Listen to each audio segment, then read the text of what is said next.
السلام علیکم ورحمۃ اللہ وبرکاتہ۔ بسم اللہ الرحمن الرحیم۔ الحمد للہ رب العالمین، والصلاة والسلام علی سید الانبیاء والمرسلین، لا الہ الا اللہ الحلیم الکریم، سبحان اللہ رب العرش العظیم، الحمد للہ رب العالمین۔ قال اللہ تبارک و تعالی فی کلامہ المجید والفرقان الحمید، فاعوذ باللہ من الشیطان الرجیم، بسم اللہ الرحمن الرحیم۔ قل لئن اجتمعت الانس والجن على ان يأتوا بمثل هذا القرآن لا يأتون بمثله ولو كان بعضهم لبعض ظهيرا۔ وقال تعالى إنا نحن نزلنا الذكر وإنا له لحافظون۔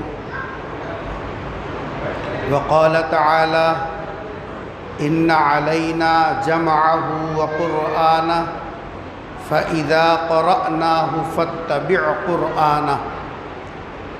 وقال تعالى وَلَقَدْ يَسَّرْنَا الْقُرْآنَ لِلذِّكْرِ فَهَلْ مِن مُّدَّكِرٍ۔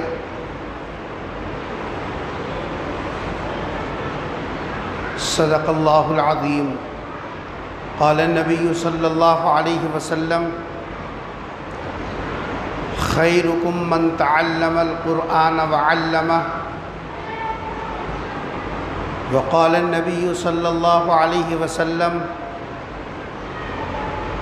من کذب علی اللہ متعمدا فلیتبوأ مقعدہ من النار، او کما قال علیہ الصلاۃ والسلام۔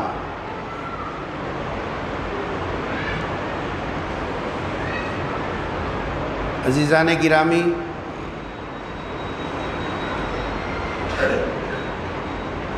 ماہ رجب اپنے آخری مراحل میں داخل ہو چکا۔ یہ وہ مہینہ ہے جس مہینے کے آغاز پر میرے اور آپ کے آقا تاجدار مدینہ حضرت محمد مصطفیٰ سب کہہ دو صلی اللہ علیہ وسلم رمضان کا انتظار شروع فرما دیتے ہیں۔ اسی لیے جب ماہ رجب کا چاند دیکھتے تو آپ علیہ السلام دعا فرماتے اللہم بارک لنا فی رجب و شعبان وبلغنا رمضان۔ اے اللہ، ماہ رجب اور ماہ شعبان میں برکت عطا فرما اور رمضان تک ہم کو پہنچا دے، یعنی ہماری عمر میں اتنی برکت عطا فرما کہ ہم رمضان کے مہینے کو پا سکیں۔ گویا کہ رجب کا مہینہ آپ صلی اللہ علیہ وسلم کے رمضان کے انتظار کا مہینہ ہوا کرتا تھا۔ اس لیے علماء نے لکھا کہ ماہ رجب کے پہلی چاند پر جب نظر پڑے تو یہ دعا ایک مرتبہ پڑھ لینا چاہیے سنت کی ادائیگی کی نیت سے، اور اگر کوئی لا علمی کی وجہ سے نہ پڑھ سکا تو پورے مہینے میں جب کبھی بھی سنت کی نیت سے پڑھ لے گا تو سنت کی ادائیگی کا ثواب اس کو مل جائے گا۔ اس لیے ایک مرتبہ میں پڑھاتا ہوں، آپ سب حضرات اس کو دہرا لیں تاکہ اس کا ثواب اور اس سنت کی ادائیگی ہم سے بھی ہو جائے۔ اللہم بارک لنا فی رجب و شعبان وبلغنا رمضان۔ اس مہینے میں کیے جانے کا یہ ایک ہی کام ہے۔ دوسرے یہ مہینہ اس اعتبار سے بھی بڑی اہمیت کا حامل ہے کہ اللہ تبارک و تعالیٰ نے اس مہینے کی ایک رات میں آپ صلی اللہ علیہ وسلم کو معراج کی فضیلت عطا فرمائی اور شرف عطا فرمایا۔ اس کی تاریخ بھی اسی مہینے کے اندر ہے کہ آپ صلی اللہ علیہ وسلم جب آپ کی عمر مبارک 50 سال ہو گئی، کتنی عمر؟ 50 سال۔ تو 50 سال جب آپ کی عمر مبارک ہوئی تو 50 سال کی عمر میں اللہ تبارک و تعالیٰ نے مختلف صدمے والے حالات پیغمبر کے اوپر آئے۔ آپ کے چچا کا انتقال ہوا، آپ کی گھر والی حضرت خدیجہ رضی اللہ تعالی عنہا کا انتقال ہوا، پھر آپ دین کو پہنچانے کے لیے جب مکے والوں سے آپ نا امید ہوئے، طائف کے میدان کو تشریف لے گئے تو طائف میں آپ کے ساتھ بدسلوکی کی گئی۔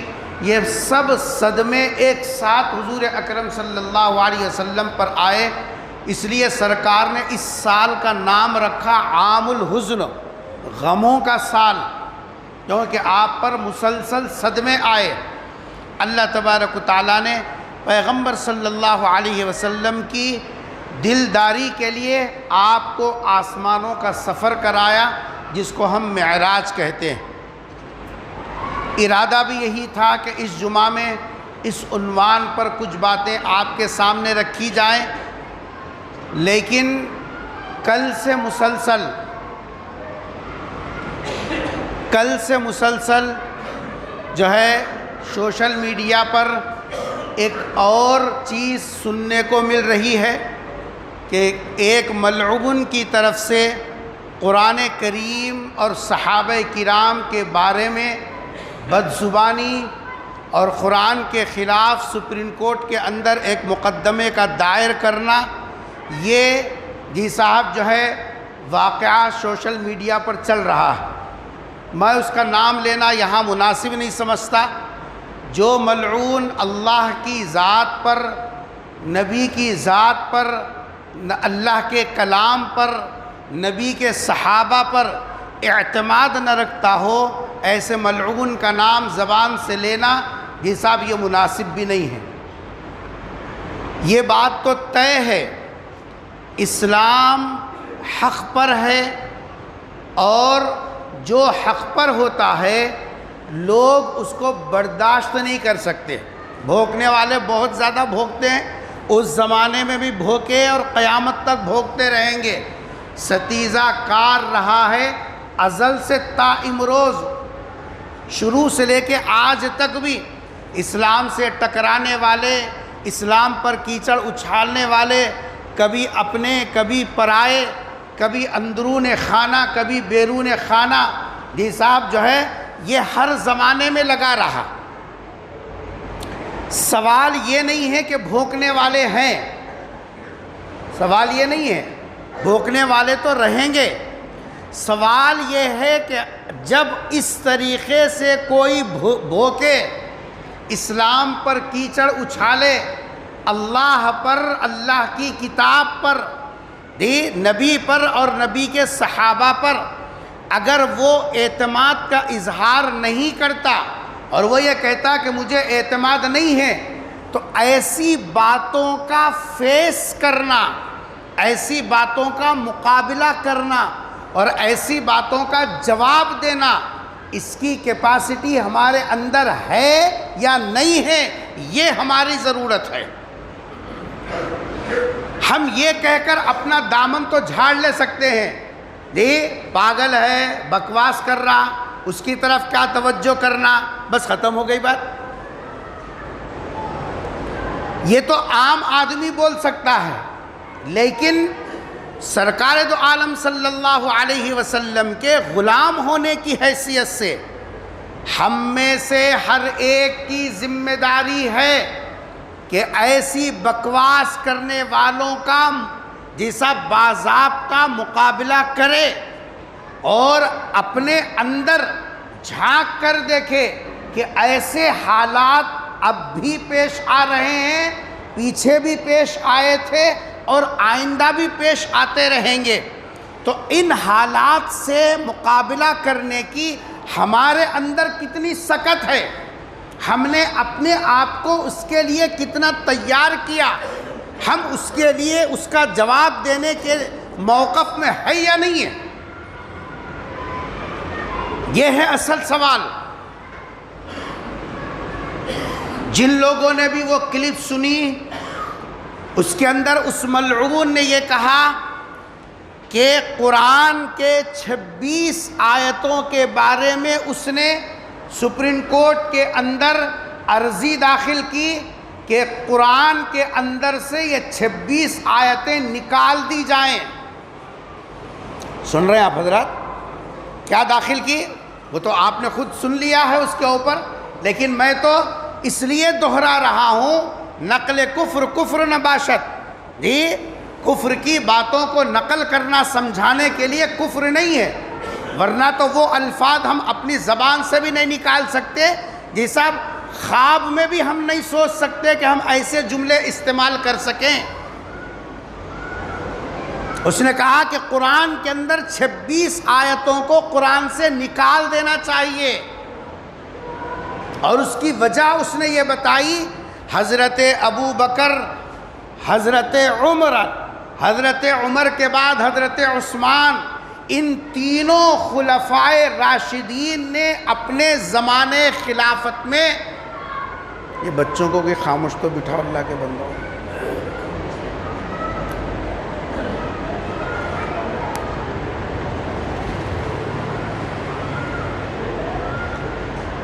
ان تینوں خلفائے راشدین حضرت ابو بکر، حضرت عمر اور حضرت عثمان رضی اللہ تعالی عنہم، ان تینوں خلفاء نے اپنے زمانے خلافت، اپنے دور خلافت میں قرآن کے اندر یہ 26 آیتوں کو داخل کیا۔ الزام دیکھ رہے ہیں؟ داخل کیا، اور داخل کر کے پورے اسلام کو بزور طاقت منوانے اور پھیلانے کے لیے ان آیتوں کا سہارا لیا۔ سننے میں تو بات، گفتگو کوئی ایسی ویسی نہیں ہے، لیکن گہرائی میں جائیں گے، اس نے کتنی باتیں اس کے اندر اہل ایمان کے دل آزاری کی، مسلمانوں کے جذبات کو ابھارنے کی، اور مسلمانوں کے جو ہے ایمان کے امتحان کی، اس نے کہی ہے کہ ایک سچا ایمان والا ایسی باتیں سن بھی نہیں سکتا، نہ نبی کے بارے میں، نہ صحابہ کے بارے میں، نہ قرآن کے بارے میں، نہ اللہ کی ذات کے بارے میں۔ ہمارا ایمان ہی ان چیزوں پر ٹکا ہوا، ہم ہے ہی مسلمان اس لیے کہلاتے ہیں، ساری دنیا کی نظر میں اس لیے معتوب ہیں، ساری دنیا کی نظر میں اس لیے ہم لوگ مجرم ہیں کہ ہم اللہ پر ایمان رکھتے ہیں۔ یہی تو ان کو جی صاحب جو ہے شاخسانہ ہے کہ ہم نبی پر ایمان رکھتے ہیں، قرآن پر ایمان رکھتے ہیں، اور ان کو سچا سمجھتے ہیں، یہی تو جرم ہے ہمارا، ورنہ ہم نے کس کی زمین ہڑپ لی، کس کی عزتوں پر حملہ کیا، کس کے مال و متاع کو لوٹا، ہمارے پاس کوئی ایسا ماضی نہیں ہے، نہ ایسی کوئی تاریخ ہے۔ ہم مجرم ان کی نظر میں یہ ہے، ہم اللہ کو ایک کیوں مانتے ہیں، اللہ کے کلام کو سچا کیوں سمجھتے ہیں، پیغمبر اور پیغمبر کے صحابہ کو سچا کیوں سمجھتے ہیں، یہی ان کا الزام ہے۔ اس لیے ارادہ ہوا کہ معراج کی تفصیلات تو ہر سال سنتے ہی رہتے ہیں جی، لیکن یہ سر دست اس وقت میں جس دور سے ہم لوگ گزر رہے ہیں، یہ غفلت کا دور ہے، غفلت کا۔ تمام مسلمانوں پر، مرد، عورتیں، پڑھے لکھے، بچے، سب کے اوپر غفلت کی چادر طاری ہو گئی۔ کیا تو بھی ہونے دے، اپنے کو کیا کرنے کا ہے، رہ سکتے دن ڈھکلنے کا ہے، جی صاحب سب جدھر ہوں بولے ہم بھی ہوں بولنا ہے، اپنے کو اپنے روٹے پانی سے مطلب ہے، اسلام جائے بھاڑ میں، اپنے کو کیا کرنا ہے، اسلام سے اپنے کو کچھ لینا دینا نہیں ہے۔ ہاں جہاں کچھ مفاد حاصل کرنا ہو وہاں ضرور قرآن کا نام، اسلام کا نام لیں گے، لیکن بزرگوں اور دوستو یہ ہماری ذمہ داری نہیں ہے۔ اگر یہی سوچ ہمارے بڑوں کی ہوتی، ہم تک نہ ایمان پہنچتا، نہ ہم جیسا صحیح ایمان والے ہوتے۔ ہمارے بڑوں نے ہمت کی، حوصلہ نہیں ہارا، جیسا وقت کا مقابلہ کیا، آنے والے چیزوں کا مقابلہ کر کے پورا دین امانت سمجھ کر مکمل ہم تک پہنچایا۔ اس لیے ہماری ذمہ داری ہے کہ ہم بھی بغیر کسی ڈر اور خوف کے اس ایمان پر خود بھی قائم رہیں اور ہماری اگلی آنے والی نسلوں تک اس ایمان کی امانت کو مکمل پہنچائے، تاکہ جی صاحب یہ ایمان کہیں کسی بھی اعتبار سے جی صاحب جھول کا شکار نہ ہو۔ کیا ہے اعتراض؟ اعتراض یہ ہے کہ قرآن میں 26 آیتیں ایسی ہیں جس کو حضرت ابو بکر، حضرت عمر اور حضرت عثمان نے اس کے اندر بزور طاقت داخل کیا۔ 26 آیتوں کو کس نے داخل کیا؟ تینوں خلفاء نے قرآن میں اضافہ کیا۔ ان کا پہلا اعتراض یہ ہے، اور اسی کے بیس پر انہوں نے کورٹ کا دروازہ کھٹکھٹایا کہ ان آیتوں کو ریموو کر دو اور نکال دو قرآن سے۔ یاد رکھنا چاہیے قرآن کریم کے بارے میں مکمل ہمارا ایمان ہے۔ قرآن از اول تا آخر، الف لام میم کے الف سے لے کر والناس کے سین تک قرآن کریم ہر اعتبار سے محفوظ ہے۔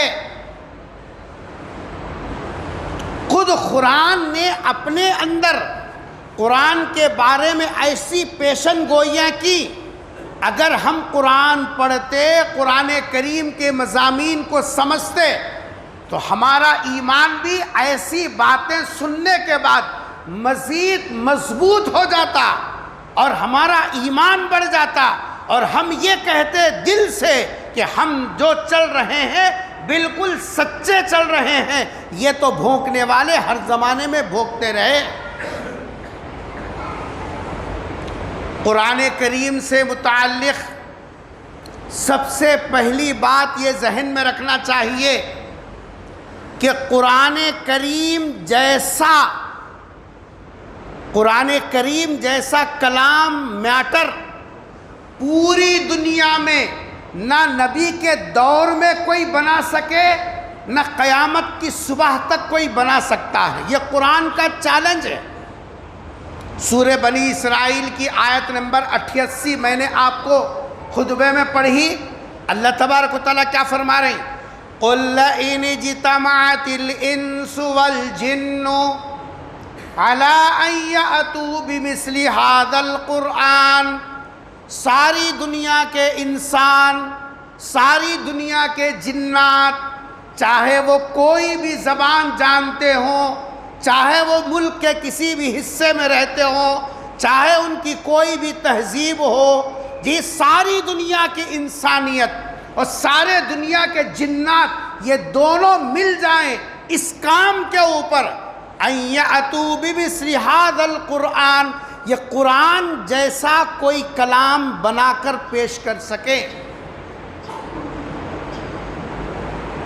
اللہ تبارک و تعالیٰ خود فرما رہے لا یأتون بمثلہ، قرآن جیسا کلام پورے دنیا کے انسان مل کر، پورے دنیا کے جنات بھی مل کر، یہ دونوں مل کر بھی اگر قرآن جیسا کلام بنانا چاہیں، ان کے بس کا نہیں ہے۔ لا یأتون بمثلہ، قرآن کے الفاظ دیکھیے، وَلَوْ كَانَ بَعْضُهُمْ لِبَعْضٍ ظَهِيرًا، اگرچہ کہ ایک دوسرے کی ہیلپ کرے، مدد کرے۔ اس نے ایک جملہ بنایا، اس نے ایک جملہ بنایا، اس نے ایک ٹکڑا لکھا، اس نے ایک ٹکڑا لکھا، وہ پورے ٹکڑے بھی اگر جمع کریں، ایک دوسرے کی ہیلپ کریں، تب بھی اللہ کا یہ اعلان ہے پوری دنیا مل کر قرآن جیسا بنا ہی نہیں سکتی۔ کس کا اعلان ہے یہ؟ اللہ کا اعلان ہے۔ اللہ اپنی بات میں سچا ہے جھوٹا؟ منڈیاں نکو ہلاؤ، زبان سے بولو، منڈیاں ہلا ہلا کے جہاں تک پہنچے۔ اللہ اپنی بات میں سچا ہے یا جھوٹا؟ کیونکہ قرآن نے کہا وَمَنْ أَصْدَقُ مِنَ اللَّهِ قِيلًا، اللہ سے بڑھ کر کون سچا ہو سکتا ہے؟ اللہ کی بات سے بڑھ کر سچی کس کی بات ہو سکتی ہے؟ تو اللہ کا جو اعلان ہے کہ قرآن جیسا کوئی بھی کلام پوری دنیا میں پورے انسان پورے جنات مل کر بھی نہیں لا سکتے۔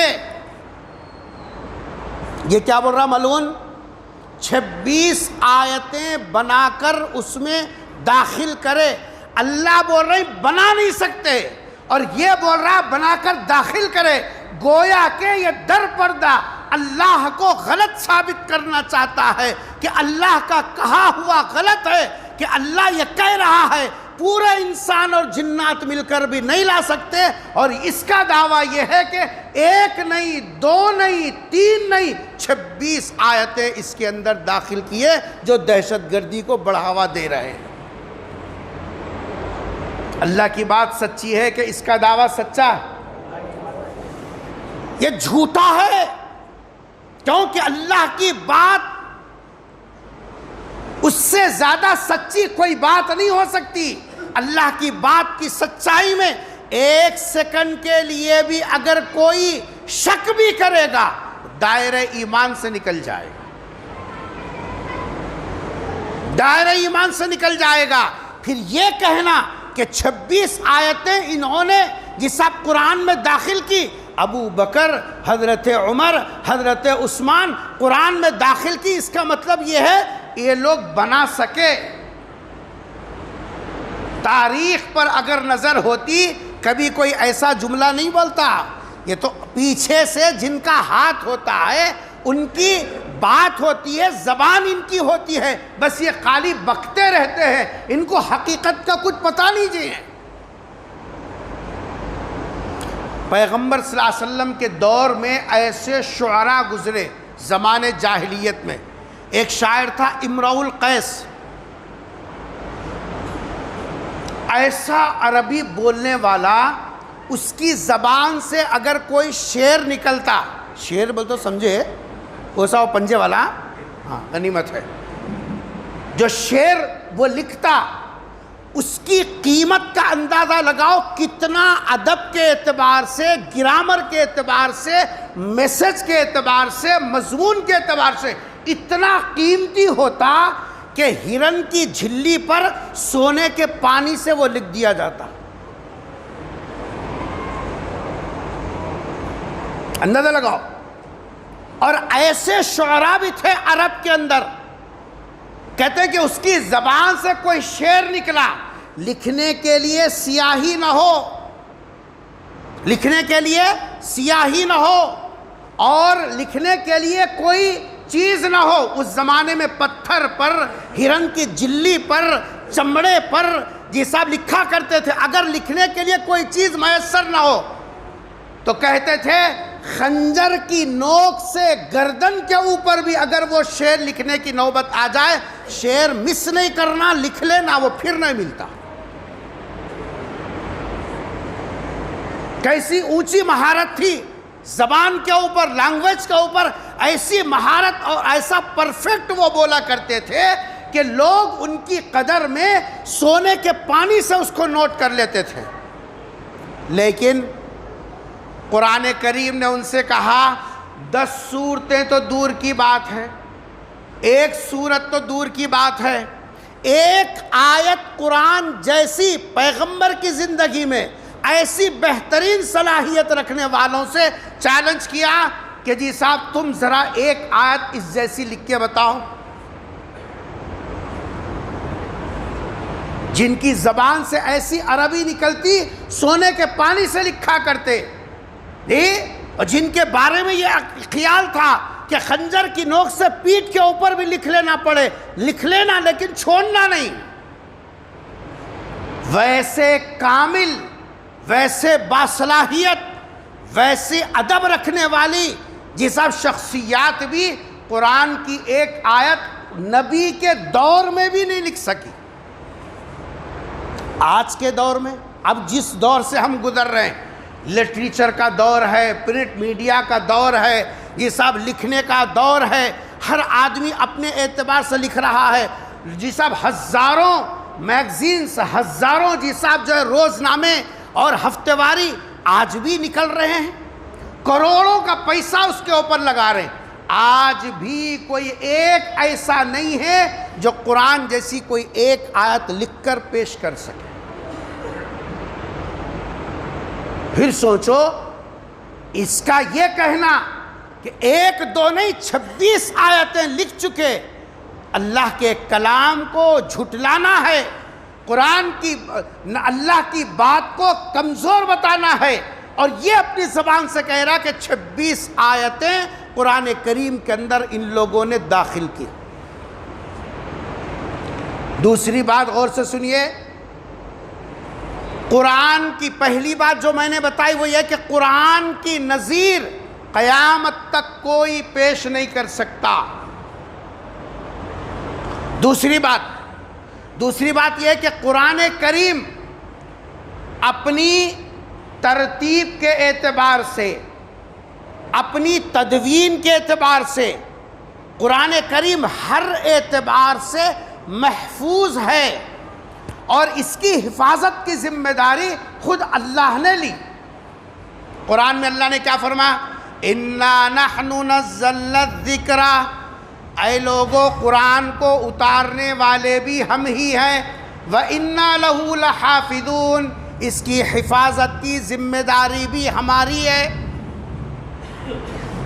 ایک جگہ قرآن نے فرمایا اِنَّ عَلَيْنَا جَمْعَهُ وَقُرْآنَا، قرآن کو جمع کرنا، یعنی سیریل وائز کس آیت کے بعد کون سی آیت، کس سورت کے بعد کون سی سورت، کس رکوع کے بعد کون سا رکوع، کس پارے کے بعد کون سا، آیتوں کی ترتیب بھی، اس کی سیٹنگ بھی اللہ فرما رہے ہیں اِنَّ عَلَيْنَا جَمْعَهُ وَقُرْآنَا، اس کی سیٹنگ بھی ہمارے ذمے ہے، اس کی حفاظت بھی ہمارے ذمے ہے، اس کو بعد میں ترتیب سے تمہاری زبان سے پڑھوانا یہ بھی ہمارے ذمے ہے۔ یہ کام اللہ کی طاقت اور قوت کے علاوہ کوئی دنیا کی طاقت یہ کام نہیں کر سکی۔ اللہ تبارک و تعالیٰ نے حفاظت قرآن کی ذمہ داری لی، اس میں نہ کوئی اضافہ کر سکتے، اس میں کا کوئی حصہ قرآن سے کوئی نکال نہیں سکتے۔ قرآن کی حفاظت کا ذمہ کس نے لیا؟ اللہ نے لیا۔ اب یہ کیا بول رہا ملعون؟ وہ یہ کہہ رہا کہ صاحب اس کے اندر جب اللہ حفاظت کا اعلان کر دیا، 26 آیتیں اس کے اندر آئی کہاں سے؟ گویا کہ اللہ کا حفاظتی نظام وہ کمزور ہے۔ تمہارے رجسٹر میں ہو سکتا ہے کہ جی صاحب رشوت لے کر جی اپنے اثر و رسوخ کی وجہ سے مضامین کا اضافہ کر سکے، نکال سکے، لیکن اللہ تبارک و تعالیٰ جس کی حفاظت کا اعلان کر دے اس کے اندر کوئی عمل دخل کیسے کر سکتا؟ مسلمانوں کا اجماعی عقیدہ ہے قرآن کا ایک حرف نہ کوئی کم کر سکتا نہ اس میں کوئی اضافہ کر سکتا۔ قرآن کا ایک حرف نہ کوئی کم کر سکتا نہ کوئی اضافہ کر سکتا۔ گویا کہ اللہ کا حفاظتی جو نظام ہے اس نظام کو اس نے چیلنج کیا۔ قرآن کو کس طریقے سے جمع کیا؟ جبکہ قرآن 7 انداز سے پڑھ سکتے ہیں۔ قرآن کو کتنے انداز سے پڑھ سکتے ہیں؟ 7 انداز سے پڑھ سکتے ہیں۔ ہم تو ایک انداز ہمارے سامنے ہے وہ بھی ہم سلیقے سے نہیں پڑھ سکتے، جبکہ قرآن کو کتنے انداز سے پڑھ سکتے ہیں؟ 7 انداز سے پڑھ سکتے ہیں۔ جو آدمی یہ علم حاصل کرتا ہے اس کو بولتے ہیں 7 اشرا کا قاری۔ جیسے 2-3 مثالیں میں آپ کو دوں گا۔ سورہ فاتحہ ہر ایک کو یاد ہے؟ سورہ فاتحہ میں الحمدللہ رب العالمین الرحمن الرحیم، اس کے بعد کیا ہے؟ ارے زور سے تو بولو۔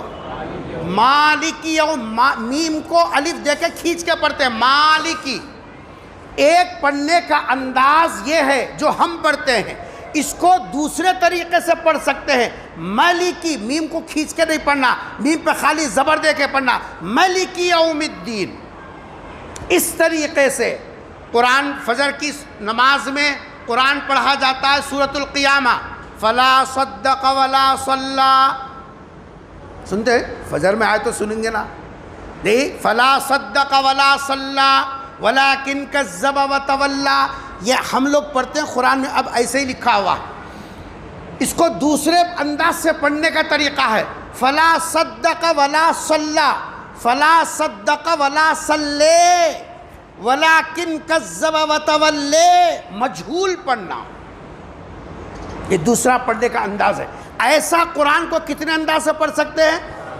یا ہمارے کو ایک طریقہ سکھو رہے بولے تو اپنے کو کیا کرنا ہے، گتدارہ ہے نا مسجد کے امام صاحب، عالم صاحب، ٹینڈر ان کے نام پہ چھوڑ دیے، پڑھ لو رے، بخش لو رے، کیا تو بھی کر لو، ہمارے سے کب تو چندہ پوچھے تو دیکھو تمہارے منہ پہ ماریں گے، مگر ہم چھیتے نہیں، ہم پڑھتے نہیں، اپنے کیا کرنے کے واسطے، جبکہ قرآن ہر انسان کے لیے آیا ہے، ہدی للناس، قرآن تو لوگوں کی ہدایت کا خزانہ بنا کر بھیجا گیا، خالی حافظہ عالمہ کے واسطے نہیں ہے، ہر انسان کے لیے ہے قرآن۔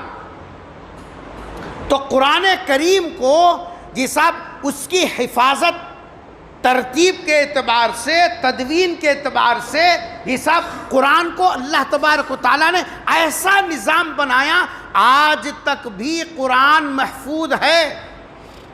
دیکھتے ہیں کبھی کبھی تراویح میں امام صاحب کو اگر یہ صاحب جو ہے ایک آیت کے بجائے دوسری آیت ان کی زبان سے نکل گئی، پیچھے اگر حافظ صاحب کھڑے کرے تو کیا کرتے ہیں، کتنی اسپیڈ میں بھی پڑھنے دے، کتنا آہستہ پڑھنے دے، کتنا ڈبل ڈی جے لگا کو بھی پڑھنے دے، فل ساؤنڈ، لیکن پیچھے سے حافظ فوراً ٹوک دیتا، کتنی رفتار سے ابھی تو رکنا ہی رکنا ہے، کیوں؟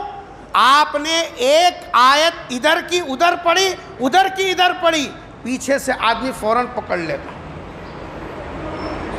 اللہ تبارک و تعالیٰ نے قرآن کی حفاظت کا اعلان کیا، اعلان کرنے کے بعد یہ بولنا کہ 26 آیتیں اس میں داخل کیے گئے، گویا کہ اللہ کے حفاظتی نظام پر عدم اعتماد کا اظہار کرنا ہے۔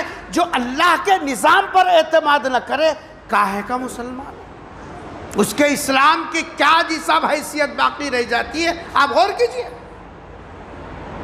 تیسرے اس نے کیا کہا، حضرت ابو بکر اور حضرت عمر اور حضرت عثمان رضی اللہ تعالیٰ عنہ، ان تینوں نے اپنے دور میں قرآن میں یہ مضامین اضافہ کر کے جیسا طاقت کے بلبوتے پر اسلام کو پھیلایا۔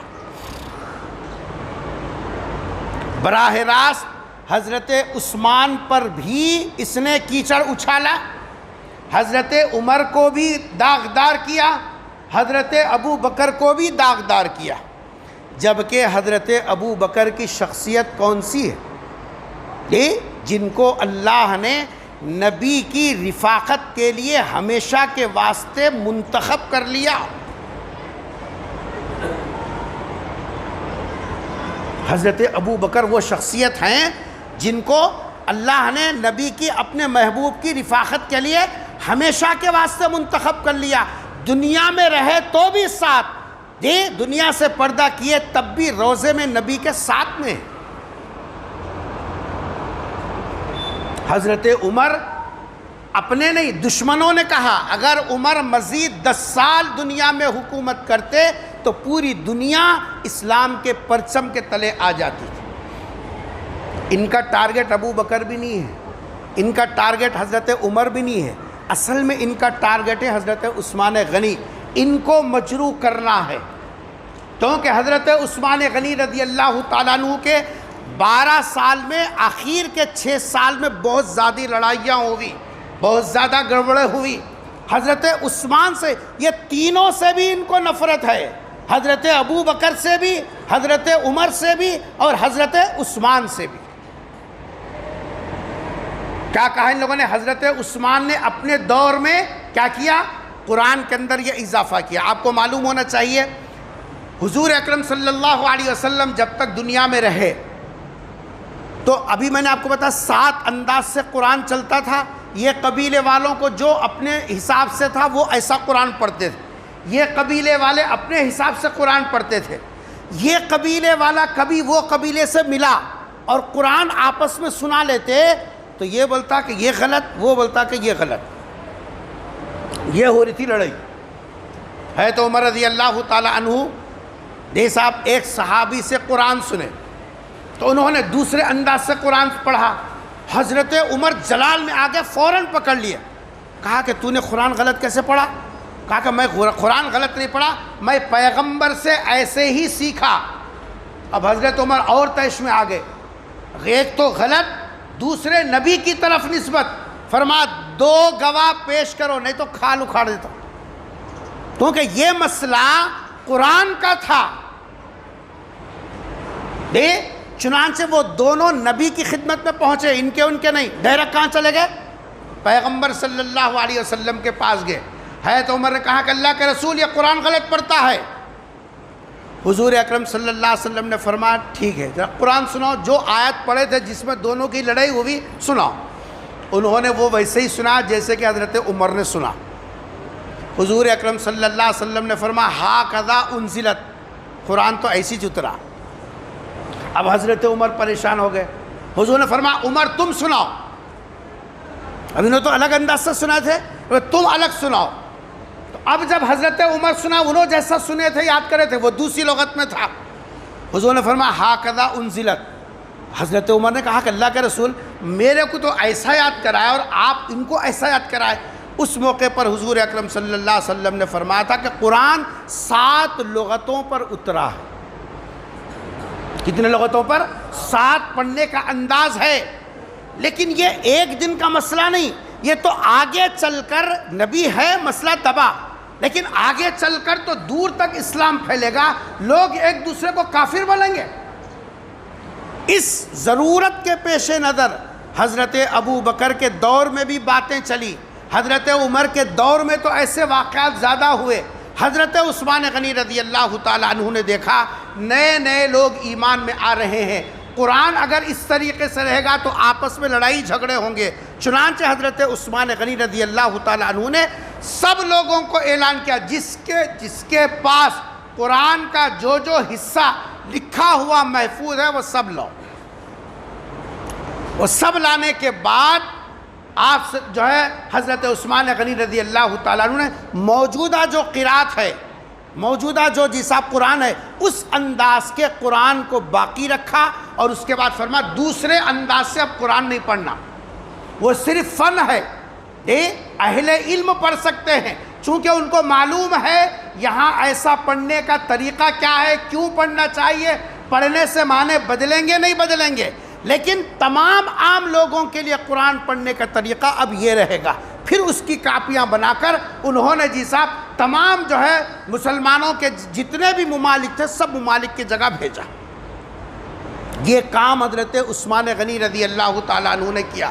اس لیے خطبے میں جہاں 4 خلفاء کا نام آتا ہے وہاں جامع قرآن عثمان غنی کا نام ان کے ساتھ جامع قرآن, قرآن کو جمع کرنے والے, یہ تعریف کا لفظ خطبے میں استعمال ہوتا.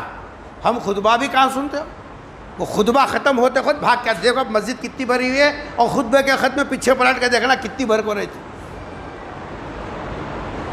تو حضرت عثمان پر یہ اعتراض اس کی طرف سے ہے کہ 26 آیتیں قرآن میں داخل کیا ان لوگوں نے. اس کی یہ بات کتنی سچی ہے سنو. حضرت عثمان غنی رضی اللہ تعالیٰ عنہ نے ولو بالفرض تھوڑی دیر کے لیے اس ملعون کی بات کو ہم سن لیں, سچا نہیں ماننا ہے صرف سننا ہے, ہم سن لیں کہ 26 آیتیں حضرت ابو بکر, حضرت عمر, حضرت عثمان نے داخل کی. دیکھو پوری دنیا میں ایک کتاب ہی ایسی ہے جس کی تلاوت دنیا کے ہر کونے میں دن میں 1 مرتبہ نے دن میں 5 مرتبہ پوری دنیا میں دن بھر میں 24 گھنٹوں کے اندر اس کتاب کی تلاوت ہوتی ہے۔ دنیا کی کوئی کتاب نہیں ہے کسی بھی مذہب کی، واحد کتاب ہے قرآن، جس کو ہر ایمان والا دنیا کے کسی بھی خطے میں رہنے دے، دن میں 1 مرتبہ نہیں، کتنے مرتبہ؟ 5 مرتبہ، 3 مرتبہ تو زور سے پڑھتا، فجر کی نماز میں، مغرب کی نماز میں، عشاء کی نماز میں تو زور سے پڑھتا، ظہر اور عصر میں آہستہ پڑھتا۔ اکیلا پڑھے تب بھی قرآن پڑھنا ضروری ہے، جماعت کے ساتھ پڑھے تب بھی پڑھنا ضروری ہے، فرض پڑھے تب بھی پڑھنا ضروری ہے، سنت پڑھے تب بھی پڑھنا ضروری ہے، واجب پڑھا تب بھی پڑھنا ضروری ہے، ادا پڑھے تب بھی پڑھنا ضروری ہے، قضا پڑھے تب بھی پڑھنا ضروری ہے۔ قرآن کے بغیر تو نماز ہے ہی نہیں۔ اگر خدا نخواستہ تھوڑی دیر کے لیے ہم اس ملعون کی بات کو سن لیں تو کیا پوری دنیا میں جو قرآن حضرت عثمان غنی رضی اللہ تعالیٰ عنہ کے دور میں 5 نمازوں میں پڑھا جا رہا تھا، کیا وہ لوگ غلطی نہیں پکڑتے؟ نہیں بولتے کہ بھائی یہاں قرآن میں یہ کہاں سے آیا؟ کیونکہ ان سے پہلے عمر، ان سے پہلے ابو بکر، ان سے پہلے نبی کا دور، 23 سال تک قرآن اترا، کیا سننے والے کوئی بھی نہیں تھے؟ لاکھوں کی تعداد میں کوئی نہ کوئی تو بولتا۔ حضرت عمر رضی اللہ تعالیٰ عنہ جب خلیفہ بنائے گئے، تمام صحابہ کو جوڑ کر صحابہ سے کہا کہ دیکھو میرے کاندھوں پر مسلمانوں کی ذمہ داری آئی ہے، اگر میں ٹیڑھا چلوں قرآن کے خلاف، نبی کے طریقے کے خلاف، میں اگر ٹیڑھا چلوں تو تم لوگ کیا کرو گے؟ سوال دیکھو کیسا ہے، سیدھا چلے تو سب لوگ آمنا صدقنا تو بولتے نہیں، لیکن اگر میں ٹیڑھا چلوں قرآن کے خلاف، حدیث کے خلاف، نبی کے طریقے کے خلاف، حضرت ابو بکر کے منشا کے خلاف اگر میں ٹیڑھا چلوں تم لوگ کیا کرو گے؟ تاریخ اٹھا کے دیکھنا، اس مجمع میں سے ایک دیہاتی آدمی کھڑا ہوا، اس کی تلوار اتنی پرانی تھی، زنگ لگی ہوئی، وہ کھڑے ہو کر کہا ابو عمر یہ ہماری تلوار ہوگی، تیری گردن ہوگی۔ کیا بولنے لگا؟ یہ تو وقت کے امیر ہیں، آج کا پی ایم کا بھی اتنا وزن نہیں ہے جتنا وزن حضرت عمر کا تھا۔ حضرت عمر کا وزن یہ تھا، نبی نے فرمایا جس گلی سے عمر گزرتے شیطان اپنا راستہ بدل لیتا ہے۔ تصور بھی نہیں کر سکتے یہ زمانے کے جی صاحب اقتدار لوگ اس کا تصور بھی نہیں کر سکتے۔ نبی نے فرمایا جس گلی سے عمر گزرتے ہیں اس گلی سے شیطان اپنا راستہ بدل لیتا ہے۔ وہ عمر کھڑے ہو کے بول رہے ہیں اگر میں ٹیڑھا چلوں تو کیا کرو گے؟ بھرے مجمع میں دیہاتی کھڑے ہو کر کہا میری تلوار ہوگی، تمہاری گردن ہوگی۔ حضرت عمر نے آسمان کی طرف چہرہ کیا اور دعا کی کہ اللہ تیرا شکر ہے کہ ایسے لوگ بھی ہیں، عمر کو سیدھا کر دینے والے بھی ہیں۔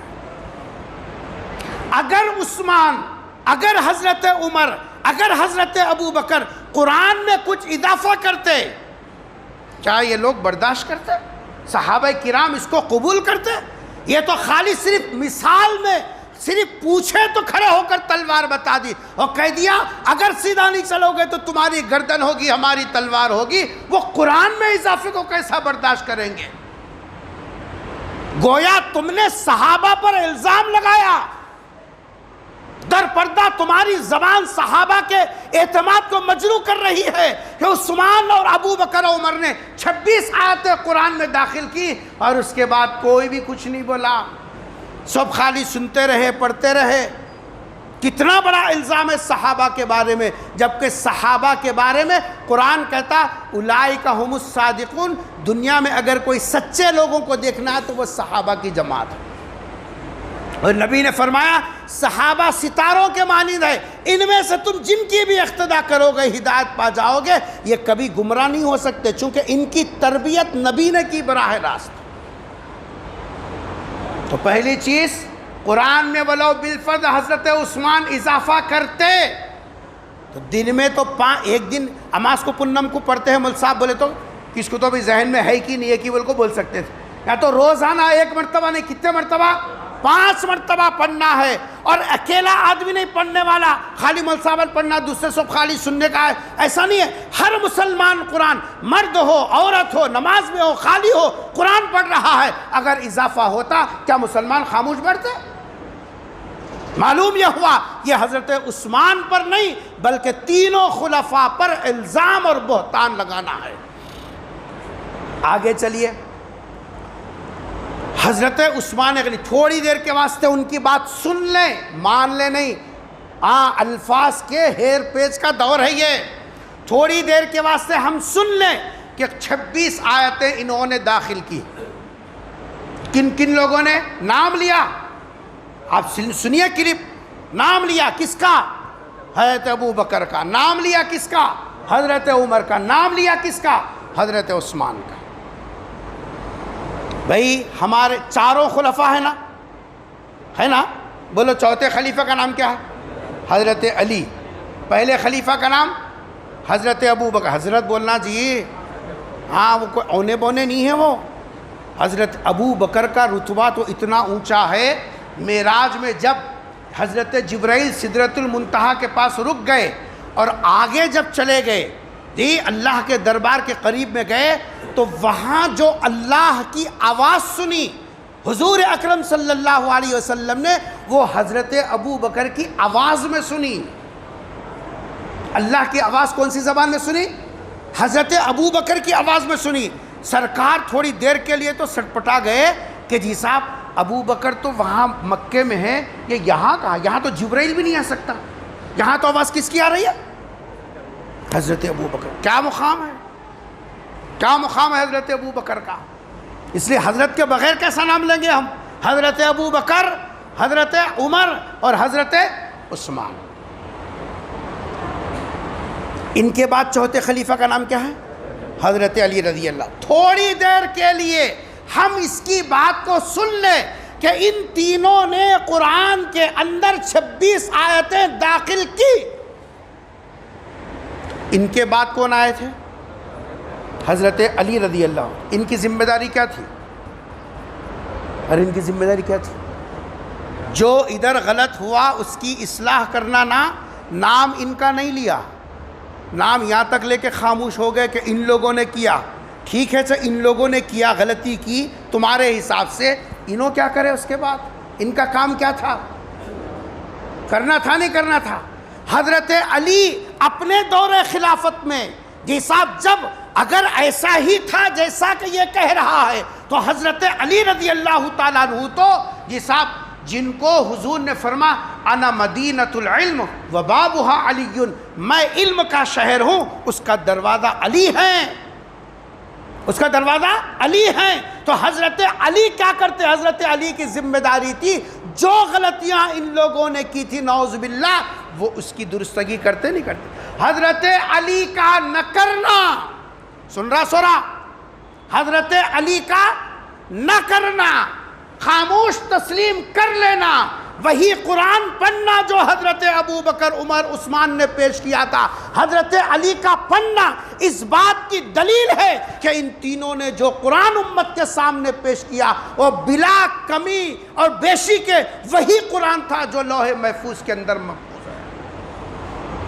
ورنہ کیا مجال کہ حضرت علی برداشت کر لیتے؟ حضرت علی اس کو گوارا کر لیتے؟ حضرت علی تو وہ ہیں جن کے سلسلے میں فرمایا ایسا فیصلہ کرنے والے اقواہم علی، بہترین فیصلہ کرنے والے۔ یہ تو حضرت علی کو بھی مجروح کر دیا۔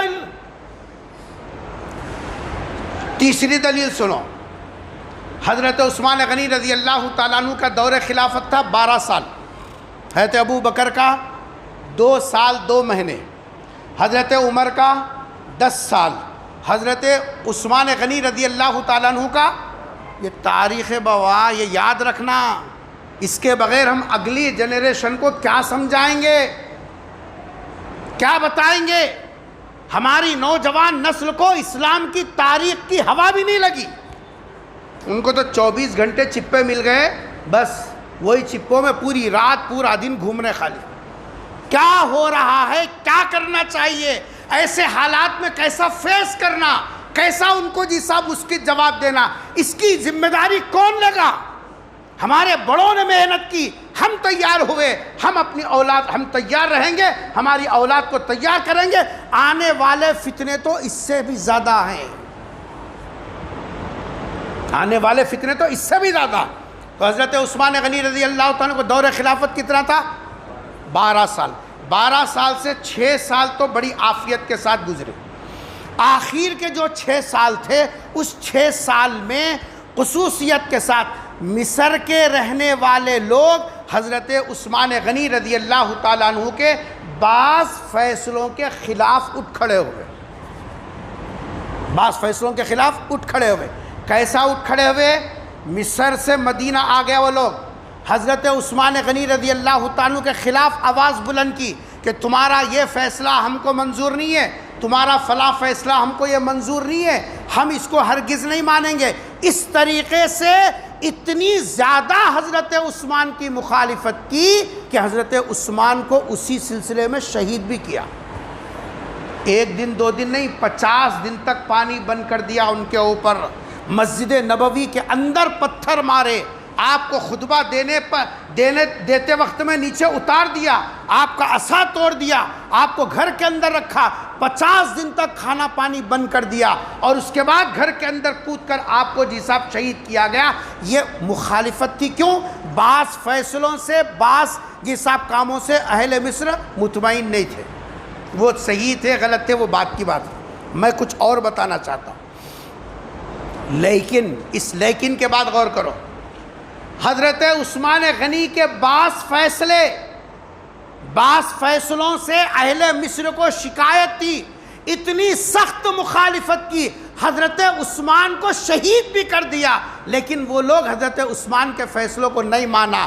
مسلمانوں، اگر حضرت عثمان غنی رضی اللہ تعالیٰ قرآن کے خلاف کوئی کام کرتے، قرآن میں کوئی آیت کا اضافہ کرتے، تو کیا یہ لوگ خاموش بیٹھتے؟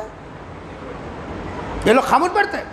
فیصلوں کو نہیں مانا تو اگر قرآن کے خلاف حضرت عثمان کا اقدام ہوتا، کوئی آیتیں جو اللہ نے نہیں اتاری یہ سب اگر حضرت عثمان اس میں داخل کرتے، تو یہ لوگ جیسے دوسرے فیصلوں کا انکار کیا ویسے قرآن کا بھی انکار کرتے. لیکن تاریخ شاہد ہے حضرت عثمان کے فیصلوں کو رد تو کیا، لیکن کبھی اتنے دنوں 6 سال کے اندر حضرت عثمان کے بارے میں یہ جملہ استعمال نہیں کیا کہ انہوں نے قرآن کے خلاف کچھ کام کیا.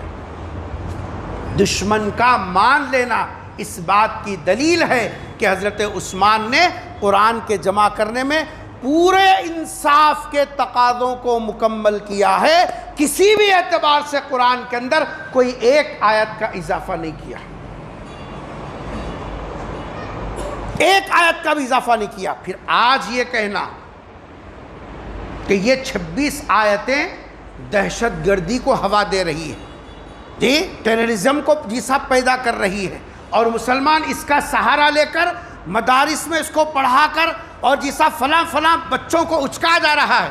ارے اللہ کے بندے، قرآن کو اگر گہرائی سے پڑھتا، مجھے کہنے دیجئے یہ بات، آج سب سے زیادہ ظلم قرآن کے اوپر اگر کوئی کر رہا ہے تو وہ ہم ہی ہیں. قرآن نہیں پڑھتے ہم، بلکہ قرآن کی تفسیر کو تو جی صاحب بند کرانے کی فکریں کی جا رہی ہیں کہ بند کرو، یہ اس کی ضرورت اتنی ہے. 55 سال کی عمر ہو گئی، قرآن کو نہ پڑھنے کی فکر ہے نہ سمجھنے کی فکر ہے. ارے قرآن کے بغیر ایمان کیسا؟ قرآن کے بغیر طرز زندگی کیسا معلوم ہوگی؟ الفاظ کا قرآن یہ ہے، قرآن کا عملی نمونہ پیغمبر صلی اللہ علیہ وسلم کی زندگی ہے. نبی کی زندگی کو دیکھیں گے، قرآن کو دیکھیں گے، سمجھ میں آئے گا کہ اللہ کا حکم کیا ہے، پیغمبر صلی اللہ علیہ وسلم نے کیسے عمل کیا، اور اس کے نمونے صحابہ کی زندگیاں ہیں. آج ہم قرآن کریم کو پڑھنے کے واسطے تیار نہیں ہے. 5 منٹ 10 منٹ قرآن کی تفسیر ہوتی ہے، کوئی بیٹھنے تیار نہیں. میں کہتا ہوں ہر مسجد میں ایک نماز کے بعد محلے والے مجبور کریں کمیٹی کو، مجبور کریں وہاں کے امام کو، اگر وہ عالم ہو تو جی صاحب تم 5 منٹ ہم کو قرآن سمجھاؤ، اللہ کا کلام بتاؤ کیا ہے اس کے اندر. اور جن آیتوں کو اس نے ٹارگٹ بنا کر سپریم کورٹ کا دروازہ کھٹکھٹایا، اس کا جواب الحمدللہ ہمارے علماء بہت پہلے دے چکے. اس کتاب کا نام ہے 24 آیتیں اردو میں بھی چھپی ہوئی ہے، انگلش میں بھی چھپی ہوئی ہے، ہندی میں بھی چھپی ہوئی ہے، آپ وہ کتاب لے کے دیکھیں۔ جن آیتوں کو ٹارگٹ بنا کر ریموو کرنے کا جی صاحب جو ہے وہ فیصلہ کر رہا اور یہ کہہ رہا کہ اس کو ریموو کر دینا چاہے، قرآن کی ایک آیت کیا ایک حرف ہم اور آپ کم کر ہی نہیں سکتے، ہمارے اختیار میں کیا، وہ تو اللہ کا کلام ہے، ہم کیسے کر سکتے ہیں؟ ہم کریں گے تو ہم نہیں رہیں گے۔ ارے ہم سمجھ رہا، ہم یعنی مسلمان، اگر ہم نے قرآن میں کسی کمی کو تسلیم کر لیا تھوڑی دیر کے واسطے، ہم نہیں رہیں گے۔ ہمارا وجود تو قرآن کے ساتھ وابستہ ہے، قرآن ہے تو ہم ہیں، قرآن نہیں ہے تو ہم نہیں ہیں، ہم کیسے تسلیم کریں گے؟ ہم جان دے سکتے ہیں لیکن قرآن کے اندر کمی بیشی کو برداشت نہیں کر سکتے۔ اس لیے نوجوانوں سے گزارش کرتا ہوں میں، آپ اپنے اوقات کی ترتیب میں سے کچھ آدھا گھنٹہ قرآن کو سیکھنے کے لیے نکالیے، قرآن کو پڑھیے، قرآن کو سمجھیے۔ ہمارے پاس سمجھو بولے تو کیا ہے، خود ترجمہ قرآن لے کو بیٹھ جاتے ہیں گھر میں، اب ان کی کھوپڑی میں جو آ رہا وہی سمجھتے رہتے ہیں۔ ارے ہماری کھوپڑی میں ہم جیسا سمجھیں گے وہ صحیح ہونا کیا ضروری ہے؟ وہ تو ماہرین کے پاس بیٹھ کر آپ سیکھیں گے یہ صاحب، تو تب آپ کو سمجھ میں آئے گا کہ صحیح کیا ہے، آپ جو سوچ رہے ہیں سمجھ رہے ہیں وہ بھی صحیح ہے یا نہیں ہے۔ اس لیے موجودہ حالات میں اس جیسے جو کلپس آ رہے ہیں اس سے پریشان ہونے کی کوئی ضرورت نہیں ہے۔ ارے بھائی 26 آیت ہے تو نکال دینا، ٹینشن ختم ہو جاتا۔ قرآن کے ایک حرف سے بھی ہم دستبردار نہیں ہو سکتے۔ کیا بھائی کوئی ہونے والا ہے؟ قرآن کے ایک حرف سے بھی کوئی مسلمان چاہے وہ کسی بھی ملک میں رہتا ہو ایک حرف سے دستبردار نہیں ہو سکتا، کیونکہ یہ قرآن کسی انسان کا لکھا ہوا، جی صاحب کسی ولی کا بنایا ہوا، کسی جی صاحب آدمی کا بنایا ہوا نہیں ہے، یہ اللہ کا کلام ہے۔ اس میں کوئی چھوڑ کر بھی پڑھتا ہے تو اب اس کو بھی سننے کے لیے تیار نہیں رہتے۔ اس لیے موجودہ حالات میں نوجوانوں کی ذمہ داری ڈبل ہو گئی، ڈبل۔ روز آنا ایک نیا فتنہ، ان فتنوں کا دفاع کرنے، ان فتنوں کو فیس کرنے کے لیے اپنے آپ کو جس آپ قرآنی تعلیم سے بھی قریب کرو، اور قرآن ہی نہیں عصری تعلیم میں بھی ہم پیچھے نہیں رہنا۔ ہمارا ایوریج کیا ہے؟ جو جی صاحب ہائیر ایجوکیشن کے اندر ہمارا لیول کیا ہے؟ آپ بتائیے کتنے بچے ہمارے ایسے جو SSC تک نہیں پہنچتے ڈراپ آؤٹ ہو جاتے، انٹر بھی نہیں پڑھتے ڈراپ آؤٹ ہو جاتے۔ ارے بھائی ہائیر ایجوکیشن میں ہمارے بچوں کا پرسنٹیج کیا ہے؟ آپ بتائیے کیوں نہیں پڑھتے؟ ساری دنیا پڑھ رہی ہے، ہم کو کیا ہو گیا؟ ایک اکیلا باپ کما کے پڑھ بیٹا پڑھ بیٹا پڑھ بیٹا، جی صاحب پڑھنے کے واسطے وہ آگے کر رہا، اور ہم ہے کہ بس گٹکے کھانا ہمارا شوق ہے، بچوں کے ساتھ بیٹھ کے وقت گزاری، رات میں 2 بجے تک چبوتروں پہ بیٹھنا ہمارا شوق ہے۔ لیکن دوسری قوم پڑھ رہی ہے، ترقی کر رہی ہے۔ یاد رکھو دنیا کے اندر اللہ نے نظام ایسا بنایا، جو محنت کرے گا، چاہے کرنے والا مسلمان ہو، غیر ہو، پارسی ہو، کوئی بھی ہو، محنت کرے گا اللہ اس کے جھولی میں ڈال دے گا۔ ہم محنت نہیں کریں گے، ہماری جھولی میں آنے والا نہیں ہے۔ ہماری قوم کے بچوں کو ہائیر ایجوکیشن تک جانے کی ضرورت ہے۔ کتنا فیصد ہمارا ہائیر ایجوکیشن کے اندر بالکل زیرو لیول پر ہے، بالکل زیرو لیول پر۔ ہمارے بچے جی صاحب اجزائے ضربی بولو پورے بھاگ جاتے، ختم۔ حسابات میں جماعت تفریق جی صاحب جو ہے بس اتنا بولو، 5 پہاڑوں سے پورا کام، انٹر تک کتنے پہاڑوں سے چلا رہے؟ پہاڑے بول تو سمجھے ٹیبل، 2 × 1 = 2، 2 × 2 = 4، 3 × 3 = 3، 3 × 6، یہ 5 پہاڑوں سے SSC تک ڈھکل رہی۔ اجزائے ضربی کیسا کرے گا؟ ہائیر ایجوکیشن میں جانے کے لیے ہم کو اپنے وقت کا صحیح استعمال کرنا پڑے گا۔ کوئی باپ آج یہ نہیں بول رہا، رکشہ چلانے والا بھی بولا مول صاحب کہاں تک پڑھتا بولے تو وہاں تک پڑھانے تیار ہوں۔ اور کیا ہونا رہے تیرے؟ اب تو حکومتیں یہ سب اسکالرشپ دے رہی ہیں، آپ کا تعاون کر رہی ہے، پھر کیوں نہیں پڑھتے ہمارے بچے؟ کیوں ہم پیچھے رہنا؟ ہر فیلڈ کے اندر ہمارا بچہ، بچی ہو، بچہ ہو، یہ سب ایجوکیشن کے لائن میں پیچھے نہیں رہنا، کیونکہ جب تک ہم علاقائی زبان یہ سب اور انٹرنیشنل زبان ہم جب تک سیکھیں گے نہیں، تب تک ہم اپنا اسلام کا تعارف ان تک کیسے پیش کریں گے؟ ان کی طرف سے آنے والے وائرس کو کیسے سمجھیں گے؟ اس وائرس کا دفاع کرنے کے لیے ہم اینٹی کیسے بنیں گے؟ ہمارے پاس اس کے دفاع کرنے کا طریقہ کیا ہوگا اگر ہم ہائیر ایجوکیشن کے پاس نہیں جائیں گے؟ اس لیے کوئی بھی تعلیم ہو اس تعلیم کے راستوں کا صحیح استعمال کرو اور بڑوں کی نگرانی کے اندر کام کرو، لیکن تعلیم سے پیچھے مت رہو، گٹکے کھا کر اپنے وقت کو ضائع مت کرو، اپنی صحت کو ضائع مت کرو، کیونکہ نوجوان ہی پوری جی صاحب نسل کی ریڑھ کی ہڈی ہے۔ یہ صحیح تو سب صحیح، یہ خراب تو اگلے آنے والا جنریشن خراب ہوگا۔ اللہ سے دعا ہے کہ اللہ تبارک و تعالی ہم سب کو داخلی اور خارجی ہر دو فتنوں سے ہماری حفاظت فرمائے۔